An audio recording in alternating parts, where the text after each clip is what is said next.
Salut les VIP, comment ça va? Bien dormi? Pour ceux qui ont dormi. Voilà, hein. On est sorti de notre environnement ranch, on est sorti de notre environnement shop, et après des semaines, voire des mois de shop, la direction s'est fait sentir. Donc ça ressemblait pas à un fake out ici. Donc vous avez vu passer aussi la news Elon Musk, hein, qui après avoir trash talk et dit de la merde sur son Twitter pendant des mois, et même son avant-dernier tweet était est-ce que vous voulez qu'on mette Dogecoin pour acheter des Tesla, Et là il nous fait une rédaction avec introduction, développement et conclusion sur pourquoi le Bitcoin c'est polluant et qu'il en veut plus pour Tesla. Donc, disons que le gap entre les deux, l'écart est quand même assez énorme. Et ça énerve, ça a énervé beaucoup de gens, mais ça énerve parce qu'on sait que c'est faux, hein. On sait que c'est pas nouveau, cette histoire écologique autour du Bitcoin, qu'il le savait au moment où il a acheté, et il l'a su dès les lendemains, puisque c'était dans tous les journaux quand il a investi sur Tesla. Oh là là, le Bitcoin c'est pas écologique, etc., etc. Ça l'a pas empêché d'agir. Donc si ça énerve, c'est parce qu'on sait que c'est un mensonge, et on connaîtra peut-être pas les raisons de ce truc-là. Est-ce que c'est un truc personnel ou pas? Moi, la première chose qui me vient à l'esprit, c'était le graphique du Bitcoin commence à être quand même vachement dégueulasse. Long terme, et personnellement je voudrais pas être comme MicroStrategy à sa place. Ça veut dire d'avoir l'avenir de mon entreprise, et donc de son graphique, hein, en bourse, relié au Bitcoin, hein. Par exemple, si on identifie, s'il est au courant que bon, là il y a quand même des chances que le Bitcoin il reparte en tendance baissière, il n'a peut-être pas envie que Tesla l'accompagne parce qu'ils ont lié leur destin. Donc là, par exemple, c'est ça. Plus malhonnête, c'est il y a un pote qui a ouvert un short, quoi, et qui lui a demandé un petit coup de main. Surtout que c'est arrivé au moment du breakout, quoi. Je veux dire, ça a appuyé largement le mouvement. Du coup, plus de 2 milliards de liquidations, mouvement bien supérieur à la moyenne, hein. D'habitude, les petits dumps, on avait l'habitude des dumps de 2-3%, et là, on a un dump de 20%. Personnellement, j'ai failli vous dire hier que ça allait arriver à un dump de 20% et qu'il fallait se préparer, mais j'ai pas osé parce que j'avais vu ça sur un autre canal, et je me suis dit ouais, c'est vrai, mais bon, en même temps, j'ai pas envie de copier ce que disent les autres. Mais bon, de toute façon, on était suffisamment bien conscient du graphique et du Bitcoin qui fait rien pour savoir qu'à un moment, ça allait nettoyer. Alors bien sûr, voir des bougies rouges verticales sur tous les alts, machin et tout, bon, moi là c'était un petit peu moins prévisible. Moi-même, j'ai essayé d'acheter un dip, et j'ai pu sortir quasi à break-even, mais je l'ai quand même vu aller 10% contre moi, hein. Mais bon, j'allais pas vendre le bottom, donc là j'ai serré les fesses. Par chance, j'ai amorti la casse. Bon, ici, on se rappelle, ça nous rappelle un peu le pattern Batman que tout le monde doit voir, hein. Je veux dire, s'il est tellement bien dessiné. Le truc, c'est que tout le monde doit le voir, ça invalide sa probabilité. C'est-à-dire que si tout le monde le trade, forcément, on risque de faire des surprises vers le haut, je veux dire. Mais par contre, c'est un pattern long terme, donc plus difficile à inverser, hein. Ceux qui ont vendu et qui ont distribué dans cette zone depuis pas mal de temps déjà, eh ben, ils ont la main sur le marché, et ça va être peut-être difficile de leur déloger. On allait chercher des lots, on allait chercher des liquidations, des liquidités, on est en train de réintégrer. Une réintégration confirmée à l'intérieur de ce range, et puis on peut refaire la même chose qu'avant, et se dire non, mais il n'y a pas de souci, hein, on est dans un range, partie haute, partie basse, on vient de faire le bas, et puis c'est reparti mon kiki, le BTC qui vient de faire sur l'eau, les alts qui retrouvent confiance au bout de quelques jours quand ils se rendent compte que c'est la fin des souffrances, et c'est reparti mon kiki. Donc effectivement, il y a aussi cette information que Walter a dit, l'argent, l'or, le pétrole est tombé. Ça veut dire que hier, faut pas oublier qu'on est dans un environnement où, au point de vue macroéconomique, il peut y avoir quelque chose aussi. C'est pas forcément que le Bitcoin. Pas forcément que le Bitcoin qui va chercher des liquidations, c'est pas forcément Elon Musk, c'est aussi l'économie qui se porte pas bien. J'avais porté à votre attention il y a quelques jours ce macro top sur le Nasdaq. Hein. Quand je dis macro top, ça veut dire ça paraît être un top long terme. À quoi je vois ça? C'est qu'on a fait un ATH, tout le monde se tient la bite, hein, normal à l'ATH, et là, méga M en daily, et donc il laisse suggérer que c'était un fake mouvement, que ça n'allait pas continuer vers le haut. Et là, on réintègre. Et c'est un genre de double top optimisé. Donc, c'était vraiment très vilain. Ça, c'est pour le Nasdaq, qui arrive maintenant sur des zones un petit peu de support. Hein. Donc, on attend une structure pour voir, mais en tout cas, c'est moche. On peut constater aussi que le VIX s'est affolé depuis quelques jours. Hier, on a un VIX, et même encore aujourd'hui, à 30%. C'est assez énorme. Ce qu'on aurait peur, c'est de voir un truc qui fasse comme ça et qui nous fasse revivre les jours sombres du 13 mars. Parce que si les gestionnaires de fonds qui sont aussi investis sur Bitcoin, on leur tape sur l'épaule et on leur dit non, les conditions, si on vend tout, on se barre de tous les marchés, et ben c'est Bitcoin compris. Hein. Liquidation, pas liquidation, les gens qui ont peur, les gens qui n'ont pas peur. Donc voilà, panic first. Parmi les autres graphes que j'ai repérés qui étaient relativement inquiétants, c'est les bonds 10 ans, les yields, donc le rendement, qui nous a fait un genre de botte là, vous voyez, un W. Alors ça, à mon souvenir, c'est un signe que les gens vont vers les valeurs refuges, ils ont peur. Et en général, ce que j'avais compris, c'est si ça dépassait 1,74 à l'époque, où ça avait retourné pile poil, où ça commençait à s'inquiéter sur les marchés, si on arrive au-dessus de là, la Fed, elle va commencer à être bousculée et elle va peut-être être tenue de changer les taux d'intérêt. Ce qui n'est pas très très bullish. Et on a repéré aussi hier un gros pic au niveau du dollar qui a rebondi par rapport à l'habitude, c'est quand même un gros pic. Donc voilà, le S&P 500, c'est pareil, corrélé sur le Nasdaq. La question se posait, qui va rattraper qui? Est-ce que c'est le S&P 500 qui va rattraper le Nasdaq ou est-ce que c'est le Nasdaq qui va rattraper le S&P 500? Bon, après des grosses chutes, faut s'attendre à voir les gens bearish, hein, surtout des grosses chutes rapides. Donc soyez pas trop étonnés si on voit tout YouTube qui dit c'est la fin des temps, le bear market et tout, et à la limite c'est la meilleure chose qui pourrait nous arriver. Ça veut dire qu'on ait un vrai switch dans le sentiment. D'accord. Si c'est le cas, c'est bien. Si c'est le cas, c'est bien. De plus, la meilleure chose qui peut s'arriver, c'est que alimenté par ces influenceurs qui auraient peur, c'est que pendant une petite montée comme ça, on se retrouve avec des gens qui shortent. Là, on est bon pour ATH. Donc c'est pas impossible. C'est pas impossible. Fear and Greed Index à 31 Fear, c'est vraiment bas. C'est pas extrême, mais c'est vraiment bas. Personnellement, j'ai l'impression quand même que les bears ont la main. Je pense que si j'étais un shorter, j'aurais pris profit par là, ou en tout cas dans la zone de support, parce que c'est à attendre qu'après un mouvement comme ça, il y a un rebond. Le rebond usuel, il est de 0,5.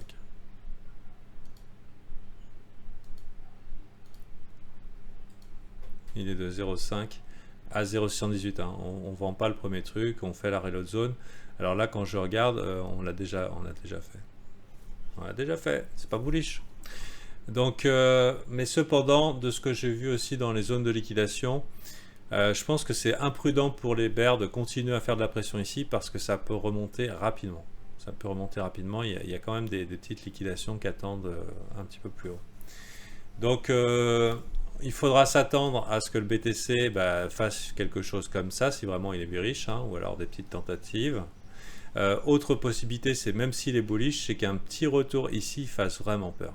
Je pense que si on fait un truc ici, d'ailleurs je pense pas qu'on ira beaucoup plus bas. Alors je pense pas, je sais pas, mais je pense qu'un retest ici du lot devrait terrifier la majorité, ou même y rester un peu trop, voire le perdre et réintégration, et là c'est bon éventuellement pour remonter. Mais je sais pas, il y a vraiment beaucoup de liquidations qui attendent juste ici, donc peut-être qu'on aura un petit remontada. Pour l'instant, j'ai pas de setup bullish sur le Bitcoin. Hein, j'aurai pas de bullish avant une confirmation que la daily là elle termine dans ce range. Donc ça risque d'être long et malheureusement l'impact du Bitcoin sur le marché il est énorme. Par contre, j'ai un setup sur Ethereum. J'ai un setup sur Ethereum que j'ai pris. Donc là, je suis déjà un petit peu gagnant. Mais pareil, hein, donc Bitcoin, c'est lui quand même qui mène la danse. C'est pas sûr que ça tienne. De plus, il suffit qu'on consolide ici suffisamment longtemps. Je veux dire, il y a le temps de se poser des questions, souffrir, etc., etc. Donc si vous avez eu la chance d'être de ceux qui ont acheté les lots, bah, vous êtes en position de force, donc vous faites rien, hein, stop à break-even. Si vous êtes ici, bah, on ne sait pas encore trop la direction.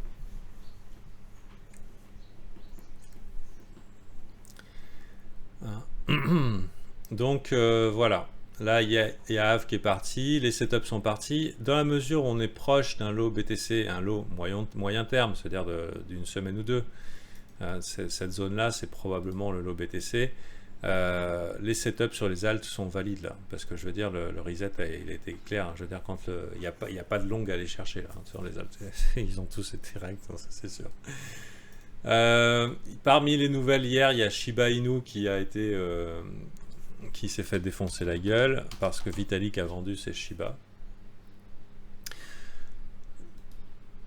En même temps, les comptes dev, ils ont envoyé la moitié du supply à Vitalik sur son adresse pour faire leur promotion. Bon bah lui, il a dit bon bah c'est quand même sympa ces petits millions. Donc et puis ça m'étonne pas. Moi, Vitalik on lui envoie les trucs, il les vend. Bah, je veux dire bah, pourquoi on me les envoie, tu vois, je veux dire c'est les siens après tout. Hein. Donc moi ça me paraît un petit peu logique. À la différence de Musk là où il va, où c'est clair il ment donc. Et c'est malhonnête comme réflexion, donc à voir. Personnellement, je ne suis pas un partisan du proof of stake et de l'argument écologique, et c'est personnel. Pour moi, la force du Bitcoin, c'est son réseau. C'est le fait tout le monde peut faire un shitcoin. Ce que tu ne peux pas dédupliquer, c'est le hash rate du BTC. C'est ce qui sécurise ces transactions et qui t'assure que tes milliards sont bien gardés. Donc c'est le coût. Hein, donc écologique. Donc après, si vous avez vu la vidéo avec le mineur là, en grand angle là, qui est très recommandé, c'est que le Bitcoin va pousser aux énergies renouvelables. Et donc, mais Elon Musk est bien au courant parce qu'il a déjà bossé sur le sujet. Il n'y a qu'à voir les vidéos de Chico Crypto sur son projet d'énergie sur le Bitcoin. Donc voilà, on sait que c'est un mensonge. J'en connais qui croient pas, qui disent oui le proof of stake, proof of work c'est impossible, c'est de la merde et tout. Oui, ça paraît problématique dans une idée d'échelle, mais en termes de sécurité, c'est le top. En tout cas, c'est mon opinion. Je pense pas que Bitcoin passe en proof of stake et proof of stake c'est qu'un Ponzi après tout. ETH rien n'arrête. Alors là, attention mon petit gars, parce qu'à partir du moment où on fait des dégâts comme ça sur les graphiques, on a envie de voir que rien ne l'arrête. D'accord? On a envie de voir que rien ne l'arrête. Mais après, vu qu'on est parti chercher les lots ici, c'est pas joli, hein, parce que tu peux mettre le doute ici. Les vendeurs qui cherchent désespérément à short Ethereum depuis perpète les oies commence à identifier un peu de faiblesse et puis d'un coup tu inverses la tendance puisque n'oublie pas qu'ici on a fait un plus bas creux. Donc ça c'est quand même assez différent. À noter qu'on a eu quelque chose d'assez similaire là si on regarde dans le graphique ici. Pam pam pam. On va chercher l'eau, on revient, on faiblit, adios amigos. Mais sur ETH BTC, parce que le graphique me parlait, j'ai déjà vu ça quelque part. C'était en daily sur ETH BTC où on a eu la même progression sur ETH ici. Regardez. Ouais, to the moon, paf, on perd le lot et ensuite on dégueule.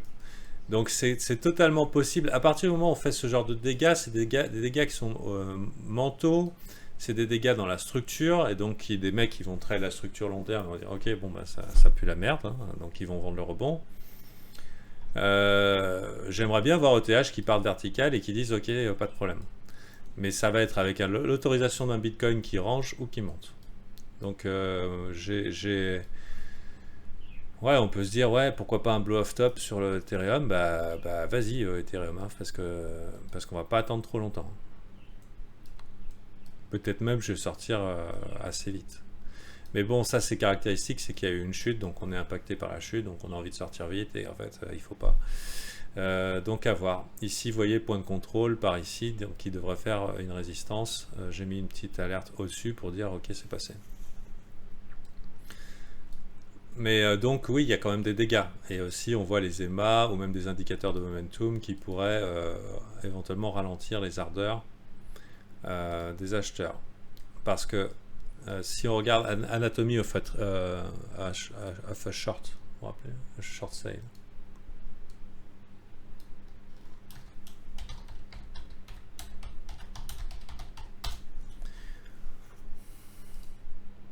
Celui-là, je le montre souvent. Mais voilà, on peut être dans quelque chose comme ça. Bon, on ne tient pas compte de l'EMA. Hein. Mais pam, pam, pam, pam, pam, on pousse, paf, on fait le lot, on fait des dégâts, tout le monde dit ouais, ok, retour à la normale, mais ça monte difficilement. Et hein. Donc,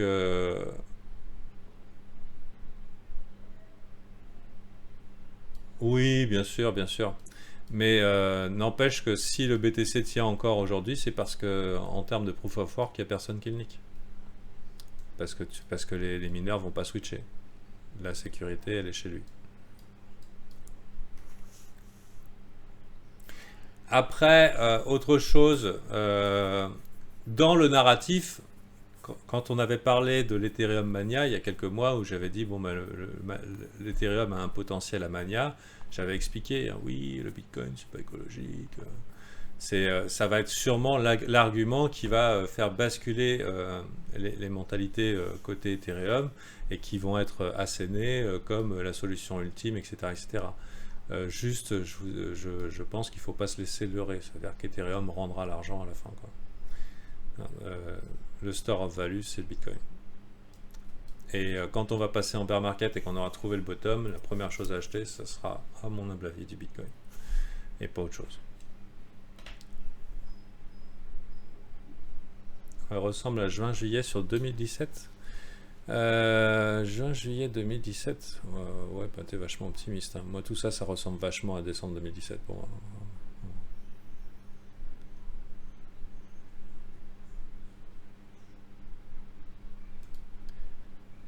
Ok. C'est difficile, hein, mais moi, hier, avant que ça chute, j'avais écrit dans mon journal que ça ressemblait à un bear market. Ce qu'on avait, ça ressemblait à un bear market. Pour moi, et hier j'ai débattu avec quelqu'un, je me suis énervé et tout, enfin j'étais agacé, je me suis pas énervé, qui disait c'est la halle saison. Le gars il long Ethereum depuis un mois, donc pour lui c'est la halle saison. La halle saison, c'est pas ça pour moi, c'est pas la Ethereum saison, tu vois. C'est la halle saison, c'est tu poses tes sous quelque part et puis tu tournes la tête, tu fais x10 quoi. Donc c'est ça la halle saison. Et là c'est plutôt la cock-block saison, c'est-à-dire c'est la casse-couille, c'est-à-dire t'as un truc qui monte, paf, c'est annulé. C'est annulé le lendemain. Ou alors ton coin il monte, il fait 10%, le lendemain il perd 10%, c'est l'autre coin qui monte de 10%, et au final tu regardes les graphiques, bon bah ils font pas grand chose. Bien sûr, les traders de Little Lady sur le long terme, ils ont pu verrouiller les profits, mais je veux dire, pour les autres, moi je veux dire, on a connu mieux comme halle saison, à mon avis. Tiens, regardez, clac, clac, clac, paf, ici, ouais, non. Donc, à voir. Le seul truc, c'est que on est dans un environnement quand même où il y a beaucoup de leviers. Et parce qu'on a beaucoup de leviers, eh ben on a des shorts à liquider et donc c'est plutôt bon pour nous. C'est plutôt bon pour nous.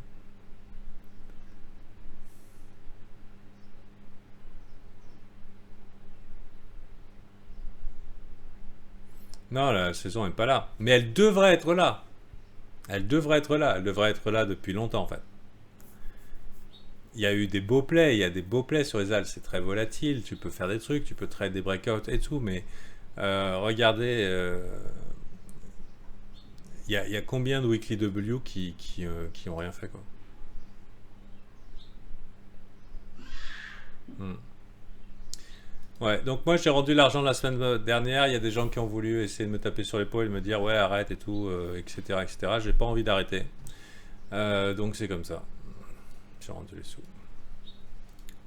C'est triste. C'est triste, c'est triste. Et donc la question vient, est-ce que c'est une super opportunité d'achat pour transformer le truc avant le truc final, ou est-ce que c'est le truc final?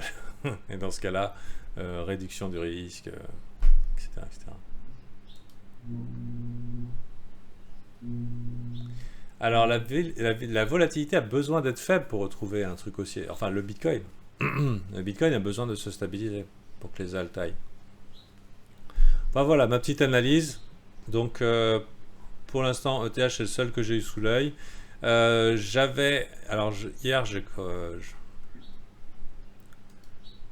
j'étais sur Sol, j'avais acheté le dip sur Sol. Pourquoi? Parce qu'en fait, Sol avait perform. Pendant la descente, il fait PAM. Quand je dis PAM, il y en a un d'entre vous, Kevin, qui dit ouais, mais ça redump. Et ensuite, ça repump quasiment immédiatement. Vous avez vu la mèche. Et ensuite, ça redump. Donc, je me suis dit, il y en a qui veulent en découdre avec Sol. J'ai dû acheter par là, là. Et voilà, je me prends 10% dans la gueule. Là, j'étais mal. Bon, et là, ça commence à faire beaucoup d'acheteurs coincés. Et du coup, j'ai pu attendre la remontée et j'ai revendu par là. Ce matin, je m'attendais à ce que ce soit ici que j'étais dégoûté parce que j'avais pas les couilles à attendre. Et en fait, pas du tout. J'avais bien lu. Ça voulait pas monter. Donc, ouais, j'ai quand même amorti la casse. Et là, pour l'instant, il n'y a rien. Je veux dire, je ne sais rien de ce que veut faire ce graphique. Vu que c'est Sam qui le pompe, demain il peut être là, demain il peut être là. En tout cas, le graphique a pris des dégâts puisqu'on a tout ça d'acheteurs coincés. Tout ça, c'est des acheteurs coincés. Et c'était quand même une période de assez importante. Vous comprenez pourquoi c'est des acheteurs coincés? Parce qu'ils poussent, ils poussent, ils poussent, ils poussent. Et hop, on va s'installer sous leur prix d'achat. Donc tous eux là, ils sont en galère. Ça ne veut pas dire qu'on remontera pas. Hein. Peut-être ils ont paniqué ici, hein, qui sait. Donc voilà. Et tandis que ici, vous voyez un petit peu de vert partout. Donc il y en a qui performent plus que d'autres. Le truc le plus cool qui puisse nous arriver, c'est que le BTC annule le move d'hier.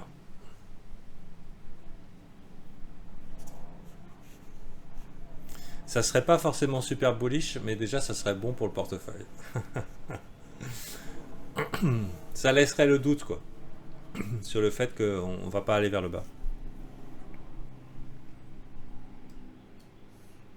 Et aussi, c'est le moment pour se rendre compte, peut-être, selon maintenant l'état de votre capital, que malgré tout, le BTC reste un meilleur asset à hold que beaucoup d'autres en cas de catastrophe. Ça veut dire que la chute là, oulala, ça fait mal, putain, ouais, quand même, 15%, qui va être annulé assez rapidement. 15% revenu ici, ça fait 6%, quoi. Parce qu'il est moins volatile. Mais quand même, ça fait longtemps que... J'ai commencé à avoir des... Bon, quand Paris Hilton a commencé à pointer son cul et tout, ça commençait à être douteux quand même.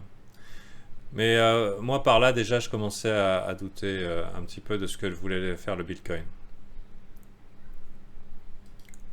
Pour ça, un peu que j'étais paralysé pendant cette période.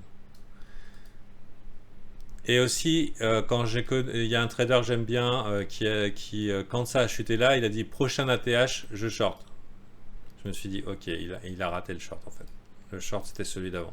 Des fois, quand tu dis, ouais, si ça descend, là par exemple, Ethereum, il est descendu à. Donc, ça, c'est petit indice psychologique. Ethereum est descendu à 3009 ou je sais pas combien. Ça remonte, tu vois. 3005. Ça remonte et il y a un mec qui te dit, ou toi tu te dis, ouais, si ça fait 3002, je pars all-in. D'accord? Ben, c'est que tu as raté le lot. Tu as raté ton achat. Et là, le gars, il disait la prochaine ATH, alors qu'on avait déjà rejeté violemment, je short. Je dis ok, bon, bah, c'était peut-être là qu'il fallait shorter, quoi. C'était quand tu commences à te projeter dans le passé d'un truc que tu aurais dû faire. Donc voilà, ça aussi c'était pour moi un indicateur, ça. ATH, rejet, et le mec qui dit par là, ouais, prochain ATH, je short. Mais bon, on va pas déclarer le bear market, il n'est pas encore ici. Mais on pourra quand même se dire qu'en weekly, c'est quand même dégueulasse, quoi.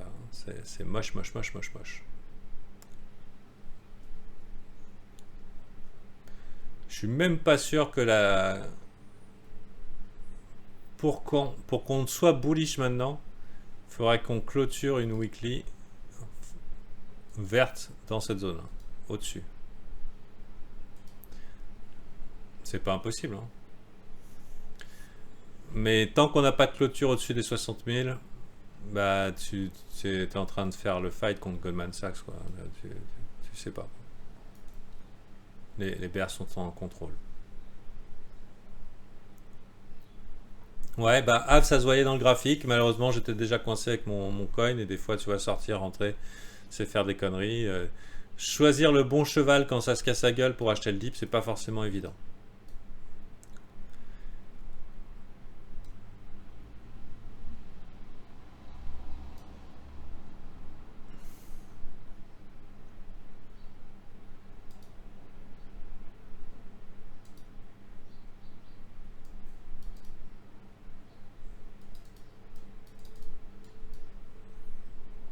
Allez, allez, pousse.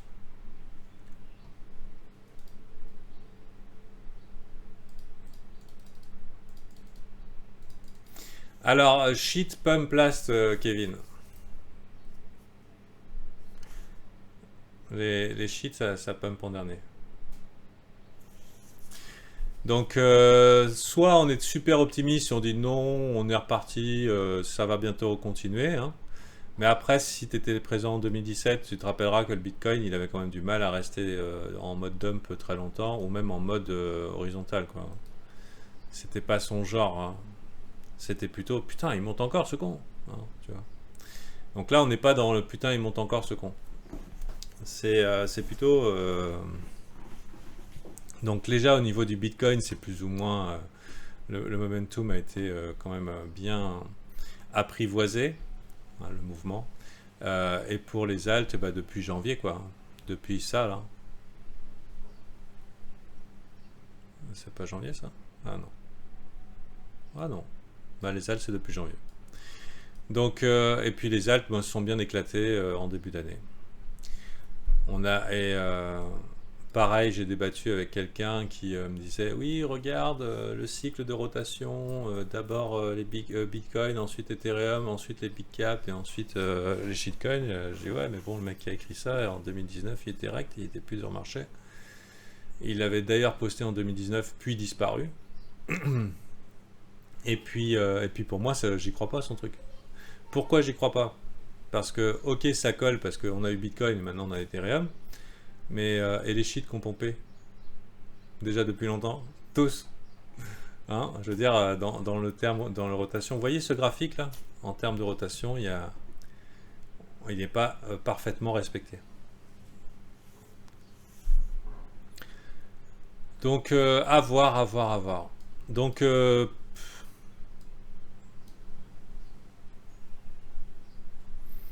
là, je vous invite fortement à trade des setups, hein. Ça veut dire de définir vos targets. On n'est plus dans un environnement facile. Tant que les alts bougent et tout, qui font des graphiques et tout. Donc, risque sous contrôle, target, stop.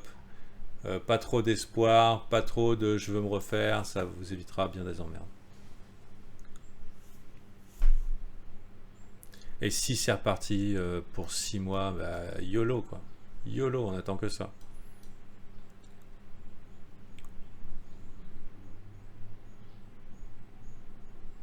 Je vais faire quelques requêtes.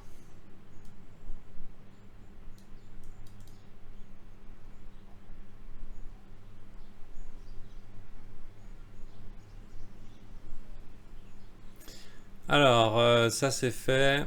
Et on va faire ADX. Alors, pourquoi il y a certains coins comme ADX qui font des intervalles plus ou moins, des grosses mèches vers le haut, mèches éphémères, des accidents résolus. C'est un manque. C'est un manque de liquidité, hein. C'est des mecs qui market buy, qui font des petits pump and dump. Peut-être le mec il essaye d'accumuler un petit peu là, il pousse le marché et il revend ses bacs sur la descente et il a remarqué qu'il peut gratter quelques pourcents. Ou alors c'est quelqu'un qui accumule, qui market buy tout ce qu'il peut de manière régulière, mais en tout cas ça manque de liquidité. C'est tout. Et s'intéresser. Moi personnellement j'y touche pas ça. J'y touche pas, pas du tout. Mais tu peux avoir un avantage avec un peu d'imagination, donc à toi de voir.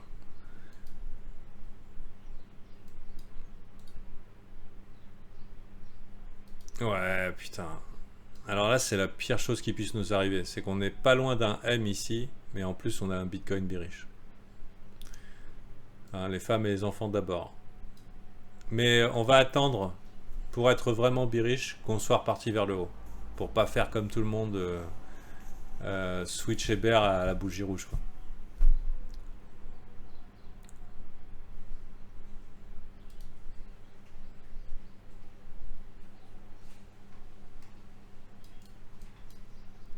Bonjour, je m'entraîne à reconnaître des setup bots similaires vu qu'il n'y a que deux lots. Je me pose la question s'il y a une signification particulière.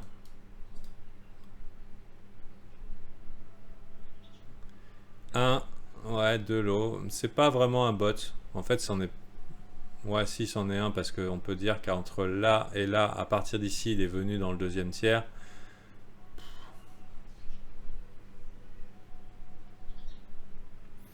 Autre chose, personnellement, j'aurais du mal à acheter avec un setup bot en reload zone de short. Tu vois, si tu mets ici, tu es en reload zone de short. En plus de ça, tu es sous une résistance. C'est-à-dire que ta target, ça implique qu'elle aille chercher ta cible, elle doit aller chercher la résistance. C'est pas un setup bot idéal. Un setup bot idéal. Déjà, le graphique est pas super. Si ça fight ici, c'est que tu as des vendeurs. Tu es en reload zone de short. Hein, donc, et sous les résistances. Si on considère que ça, là, c'est un range, bah, dans la partie haute, les vendeurs, ils veulent. Murder. Donc, normal que ça résiste. Après, on a peut-être traversé, mais c'est pour ça que tu as des turbulences. Un cas de setup bot qui est plutôt sympa, c'est dans le cadre où il est en découverte de prix, c'est-à-dire qu'il n'y a pas de résistance au-dessus, ou si tu as un setup bot et la target t'emmène dans la reload zone de short. C'est un alignement. Tu sais que les vendeurs vont relativement attendre avant de attendre ta cible avant d'arriver.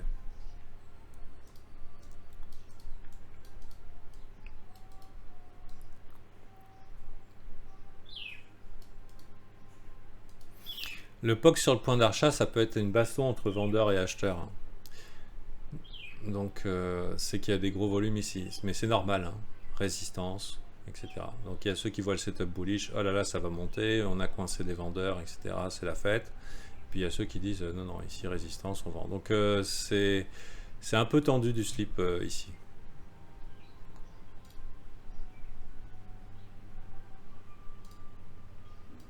J'ai répondu comme j'ai pu. Aubépine sur un setup bot. Est-ce qu'il y a des configurations dans la montée de Fibo 1 qui invalident le setup? Je voulais savoir c'est quelle amplitude de correction. Non. Non, ton 1 il est bon. Ton 1 il est bon. Alors tu aurais pu le mettre ici, ici, prendre plus court, ou ici, ici, mais la jambe elle est c'est clairement tout ça. Donc il paraît bien. Il paraît bien. Parfois, si j'ai un doute, si tu veux, il n'y a personne qui ira te punir parce que tu as mis ton bas de Fibo ici. Et je dirais que c'est même pas mal parce qu'au final, ton stop, il est au même endroit. Et, ta target, elle est réaliste un peu plus tôt. C'est-à-dire que tu vas prendre profit avant ceux qui vont attendre le miracle. Hein, parce que si tu dois attendre une jambe de cette taille-là, il va falloir peut-être attendre beaucoup. Alors que si tu es un peu plus pessimiste sur la taille de ta jambe et que tu prends ton profit par là, bah, tu as plus de chances d'arriver au bout.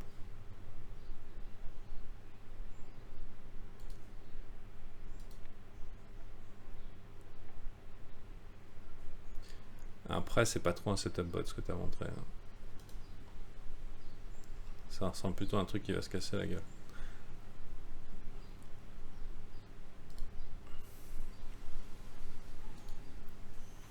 Ah oui, d'ailleurs, faut pas vous étonner si demain ou aujourd'hui, Musk dise Dogecoin to the moon, hein, sur son Twitter.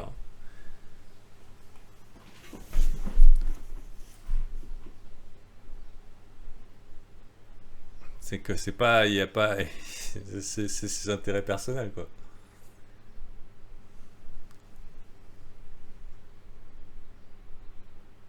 Je suis en train de regarder ce que fait Ether en termes de prix. Pour l'instant, ça va. Si je reviens à break-even, je sors. Je prends aucun risque sur le marché. Il n'y a pas de place pour l'espoir.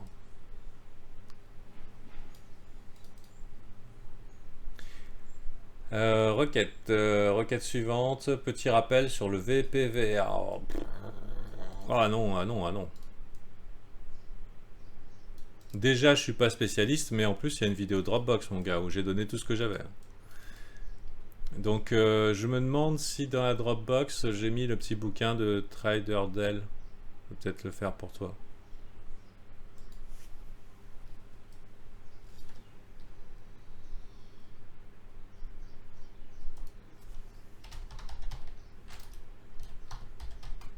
Qu'est-ce que je fais? Non, non, on a fait déjà le sujet et il a été bien fait. Donc, Dropbox, hein, monsieur.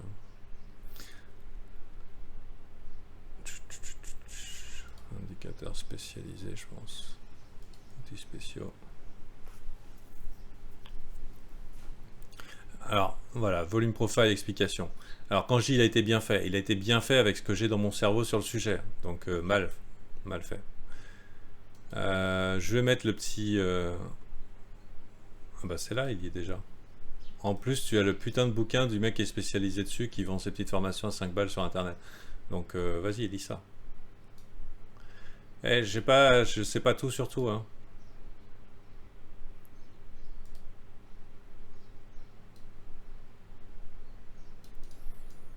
Là où il y a beaucoup de volume, c'est des points importants. De la même manière, tu peux le trade que l'order flow, c'est que le point de volume, c'est un point, le point de contrôle, c'est un point qui est supposé faire support ou résistance. Pourquoi? Selon s'il est conquis ou pas. Donc tu vois si on installe un plus haut creux ou un plus bas sommet, un plus bas creux ou un plus bas sommet au-dessous, tu peux identifier qui sont les acheteurs coincés, qui sont les vendeurs coincés. À partir du moment où tu identifies qui sont les acheteurs coincés, qui sont les vendeurs coincés, et ben, tu as une idée de la direction qu'on va aller. Si on reconquiert un point de contrôle, tu peux supposer que tous ceux qui ont vendu en dessous, ils sont deg. Voilà. Donc après, regarde ce petit bouquin, re-regarde la vidéo. Moi, j'ai tout donné ce que j'avais sur le sujet, c'est-à-dire pas grand-chose.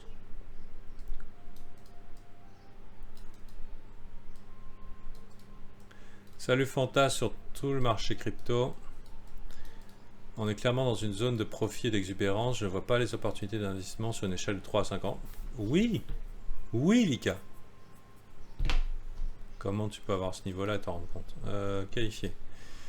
Du coup, j'aimerais savoir d'après quel type d'assets sont à un moment dans zone d'accumulation, comme les cryptos ont connu en fin du bull run ou le début de celui-ci. Eh ben, peut-être va regarder. Bon, déjà, il y a les métaux, hein. Il y a les métaux qui sont peut-être repartis, hein. En gold, à mon avis, est bien reparti. Après, on peut attendre un vrai crash sur les actions et puis sauter dessus, ou alors des vrais crashs sur les cryptos, et puis attendre 3 mois, 6 mois, 1 an, qu'on ait un bottom décent au weekly. C'est une possibilité. Mais sinon, bah, tu vas sur Finviz, et puis tu fais des recherches analyse technique, et puis tu vas chercher des weekly W. Il y a probablement plein d'assets qui commencent à faire des weekly W. Il y a des actions qui sont sous-évaluées. Donc à voir comment tu vas vérifier si c'est sous-évalué ou pas. En général, c'est dans le graphique. Il y a pour sûr pas mal de cryptos qui sont encore sous-évalués, si on regarde leur graphique, par rapport au Bitcoin en tout cas. Mais vu que le Bitcoin mène la danse, en tendance baissière, c'est jamais sympa.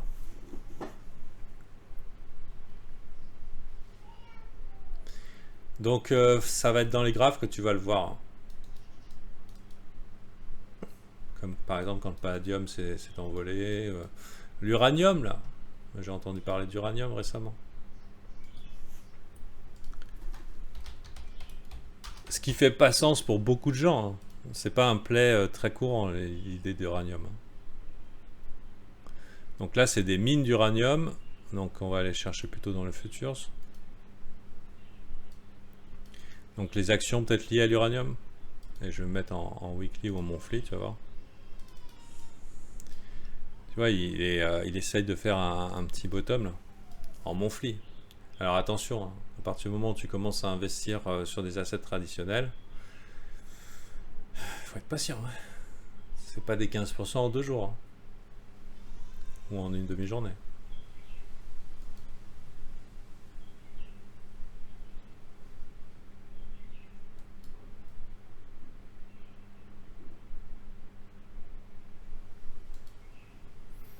Donc peut-être l'énergie alors. Peut-être regarder du côté de l'énergie. Gaz, etc. Natural gas. Est-ce que le natural gas est parti pour... C'était là-dedans qu'avait investi Warren Buffett l'année dernière.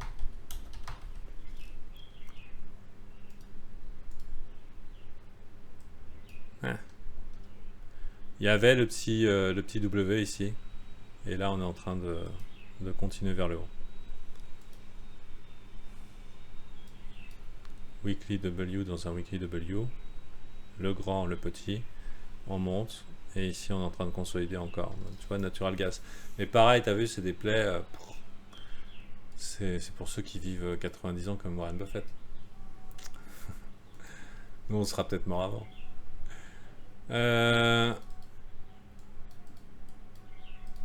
Donc voilà. Donc tous les marchés, avec aussi la politique monétaire, forcément la plupart des marchés ont aussi subi des exubérances et on doit faire avec. C'est l'environnement dans lequel on deal. S'il y a l'exubérance, c'est aussi pour se protéger des politiques monétaires. Jusqu'au moment où il faudra se réfugier en cash ou en or. Pilou, merci pour la qualité de service apporté. Rapport qualité-prix est au rendez-vous, bah ça c'est sûr. Dia BTC.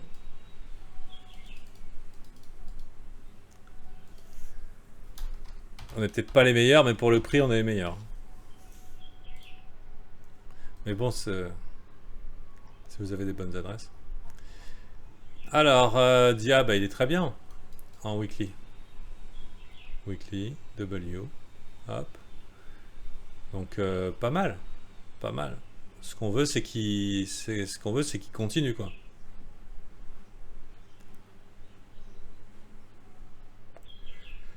C'est un beau client de Little Lady.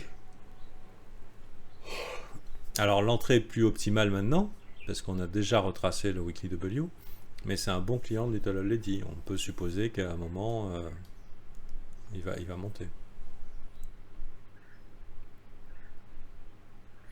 L'OBV pas incroyable. Non, bah si, ça ressemble quand même à un bottom. Regarde où tu vas définir ton risque. Je pense qu'il y a... Si on vient ici, c'est cuit, hein. Si on vient ici, c'est cuit. C'est relativement cuit. Mais à voir comment tu vas trade ça. Et je ne le vois pas repartir tout de suite parce qu'il n'y a pas une hype folle, hein, parce que pour qu'il y ait une hype folle, il faut qu'il y ait des trucs qui aient déjà monté. Donc lui, c'est pas encore son cas. Il n'est pas non plus sur le point de breakout, donc il n'y a pas l'impulsion qui va donner l'attention. Donc là, c'est un petit play où tu attends, tu laisses l'idée respirer et un jour tu te réveilles, il est là, quoi. Mais quand, on ne sait pas. Par contre, si on vient en dessous ici, ça pue du cul. Ça fait chier de mettre son stop ici en sachant que là c'est le support, c'est un peu proche. Mais en tout cas, pourquoi il irait là? Ici, on se dit, mais pourquoi tu viendrais là, quoi, si vraiment c'est bullish? Il n'a rien à foutre ici, c'est la structure, faut qu'elle soit maintenue, plus au sommet, plus au creux, plus au sommet, plus au creux. Donc voilà. Après, si vous voulez, moi il y a beaucoup de Weekly W, j'ai hésité parce que ça venait pas, et on a vu qu'au bout d'un moment ça se réveille. Par exemple, Pierre Zek. le Weekly W, il était là. Je lui dis putain, qu'est-ce qu'il fout, il avance pas, machin et tout. Mais en fait, tu regardes pas pendant 15 jours, 3 semaines, et en fait, le truc il fait que monter. Donc voilà. Donc parfois, ça, si on est trader long terme, bah, il faut savoir prendre sa position et attendre.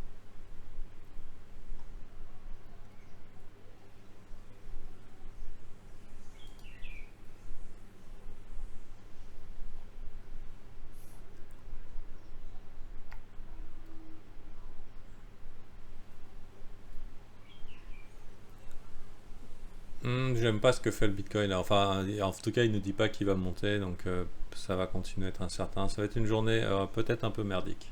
Peut-être ce soir, ça se réveille. Je regarde un peu où on en est. Je pense que j'ai pas fait autant. Peut-être que le brief sera un peu moins long aujourd'hui parce que j'ai pas trop dormi. Et donc je suis pas une énergie folle. Alors, bonjour, bénéficiant du service VIP fin novembre, merci. Bah, c'est très sympa les gars, merci. Avec le boulot, les enfants, tout le reste, ça me laisse un peu de temps pour le trading. Assez peu de temps grâce à ton coaching qualitatif. Je parviens à faire des profits à cash out avec seulement 6 mois d'expérience, bravo. Quelques explications sur les gaps. Alors, dans quelles situations apparaissent-ils et qu'est-ce que cela laisse supposer? Est-ce qu'elles ont des suites probables dans l'évolution du prix? Oh, ça fait longtemps qu'on n'a pas eu cette question.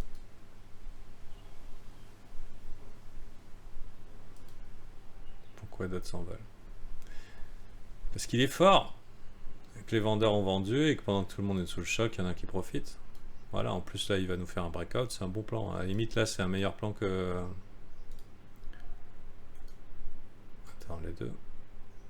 Meilleur plan que Bitcoin. Que ETH. Dot. Parce qu'il y a un mec qui le pump. Alors attention, hein. Après une poussée de 12%, tous les graphiques sont bien jolis, hein, en général. C'est-à-dire que le graphique était merdique si t'enlèves la bougie là, et puis là d'un coup 12%, le graphique est bien joli. Alors donc c'est à toi de voir, est-ce que tu chasses et tu prends en compte des nouvelles conditions? Les conditions c'est on va breakout et donc on est parti mon kiki mode surprise, on va fucker. On va finir peut-être une journée à 20 ou 30%. Mais l'anticiper, ça, on pouvait pas en fait. Tu pouvais pas l'anticiper, sauf si vraiment tu hold des dots depuis longtemps en disant bon, bah, on va continuer, etc. Mais dire aujourd'hui ça va monter, il n'y a rien, y a rien qui te laisse te le dire. Du coup, pour les gaps. Alors, les gaps, globalement, tu as plusieurs possibilités. Dans les actions, il y a des ouvertures, des fermetures. Hein. Et parfois, le prix ouvre plus haut pendant la session fermée qu'au moment de sa fermeture. Ça crée un gap. Donc, c'est quand même une indication que c'est bull ou que c'est bear. Pourquoi? Parce que ça veut dire que les gars étaient chauds pour en acheter pendant la nuit. Tellement que personne n'a pu acheter au prix de la veille au moment où on se réveille. Donc, c'est un gap qui monte. Alors, ça peut être sur un autre marché un mouvement très violent et très rapide. Tellement violent et très rapide que les mecs, ils ont pas le temps de vendre direct et ils sont obligés de vendre par saut là où il y a la liquidité. Donc ça fait des trous dans les chandelles. Donc ça aussi, c'est haussier. En général, c'est une indication de momentum. Voilà. Donc ça nous donne pas d'information. Ça nous donne une information si c'est bullish ou si c'est bearish. Maintenant, nos youtubeurs populaires disent oui, il y a un gap, on va y aller. Bon, c'est pas une certitude. Donc ça nous donne pas une information de probabilité sur la direction. Même si des fois on constate qu'on va les reboucher, etc. etc. En général, ils aiment bien être bouchés. Mais c'est pas parce qu'il y a un gap. C'est pas parce qu'il y a un gap c'est pas parce qu'il y a un gap qu'on va aller vers le bas. Parce que ça peut être le gap d'injection de volatilité. C'est-à-dire il y a un gros poisson, au moment il dit pouh, ça y est, j'ai tout acheté, on y va, et maintenant on prend tout le monde par surprise. On propulse le prix loin du prix d'achat, et en réalité on est parti pour un gros run. Donc attendre désespérément en disant non mais je vais short, il y a un gap, non, c'est une connerie. Il y a plusieurs types de gaps. Il y a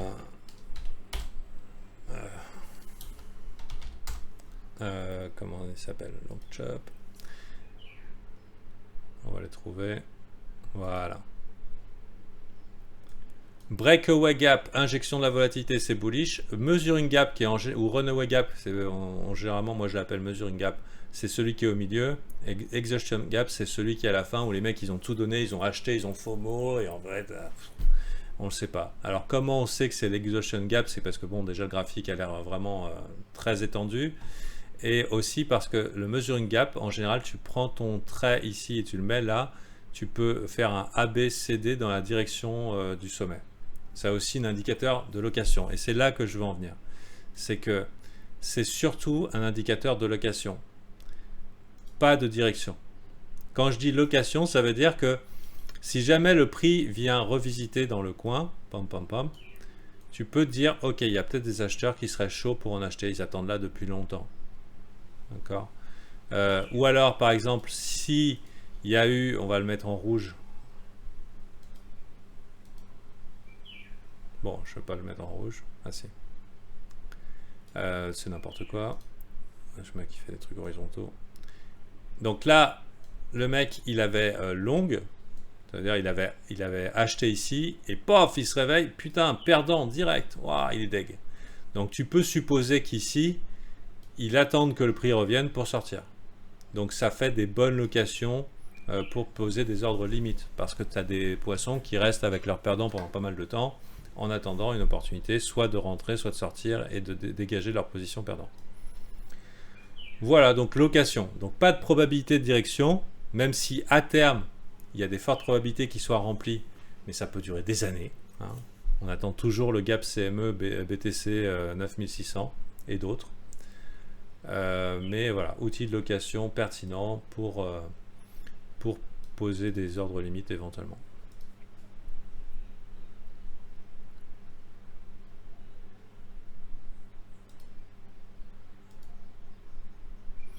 Bonjour, grand intendant des marchés. Peux-tu nous proposer ton analyse sur WAN et DIA?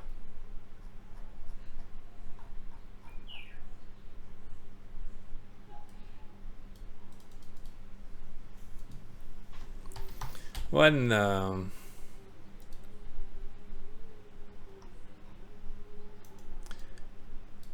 c'est pas mal. C'est pas mal. Il essaye de faire des choses. Tiens, j'avais peut-être un petit setup là. Il essaye de faire des choses sous des résistances historiques hein, à proximité. Il bastonne, il essaye d'aller chercher dans les hauteurs. Le problème quand on est sous des zones de résistance historique, c'est que c'est relativement volatile. Donc si vraiment tu veux aller en découdre, là tu vois il y avait quand même un beau W, si vraiment tu veux aller en découdre, il faut acheter les dips en espérant qu'on les revisite pas. C'est-à-dire il y a un dip, t'achètes et puis tu serres les fesses pour que ça casse. Pour l'instant, on ne sait pas. On ne sait pas si les vendeurs qui sont dans cette zone, on va se mettre en weekly, ils ont encore beaucoup à vendre ou pas. Tu prends le point extrême haut, le point bas ici, donc ça c'est une zone où on veut certainement pas acheter. On veut avoir acheté en dessous en espérant que ça passe. S'il y a des mecs qui veulent que ça traverse, ok. Si après tu veux dire ok mais qu'est-ce qui se passe si ça traverse, bah tant pis, t'achètes plus haut. Ce qui compte, c'est que tu sois dans la bonne direction, pas forcément que tu aies le meilleur prix, parce que ici, là, c'est incertain. Tu vois la mèche là? Ça, c'est un vendeur motivé, c'est un mec qui a le contrôle d'un point de vue de la vente. Alors, il a déjà rejeté le prix ici, et on revient le chercher. À quel moment on le fatigue? J'en sais rien. Donc, après, c'est crypto, demain, ça a peut-être fait 200%, hein. Mais là, on n'a pas un avantage probable. Je suis occupé. Je suis occupé. Pas tout de suite.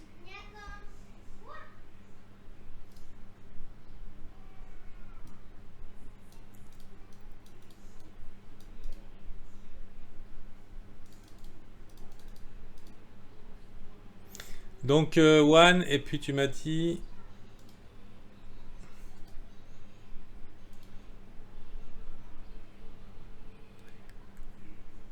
Dia. Bah Dia on a vu hein, déjà. Joli en weekly. On l'a fait juste avant. OST qui a retracé depuis 99%, j'arrive jamais à trouver une structure correcte. Alors honnête, c'est pas parce qu'un truc est pas cher que c'est bien. C'est pas parce qu'un truc a fait moins 98% qu'il va pas faire moins 98% de moins 98%. Donc t'arrives pas à trouver de structure parce qu'il n'y en avait pas peut-être au moment où tu as parlé. Ici il y a quand même un petit weekly W, hein. Donc c'est pas mal. Depuis le temps qu'on attend. Mais voilà, un asset peut faire ça pendant une éternité, hein. Et tant qu'il fait pas quelque chose comme ça, bah tu sais pas, hein. Donc là pour l'instant, il y a des divergences, il y a de l'OBV, probablement un groupe de pump and dump qui est en train de se positionner parce que ça a l'air d'être un bon coin de merde. Et puis là tu as ton petit W, éventuellement tu peux avoir une idée de risque récompense plutôt intéressant.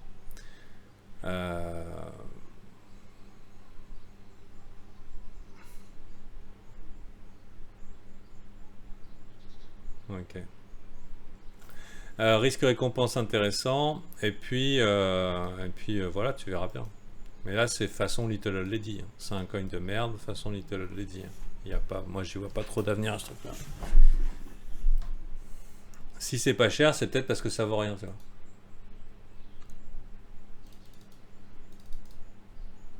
Ah ouais. Bon, je profite pour terminer le brief avec une grosse tape sur l'épaule, un câlin, de vous habituer à votre nouveau capital, ce qui est pas évident.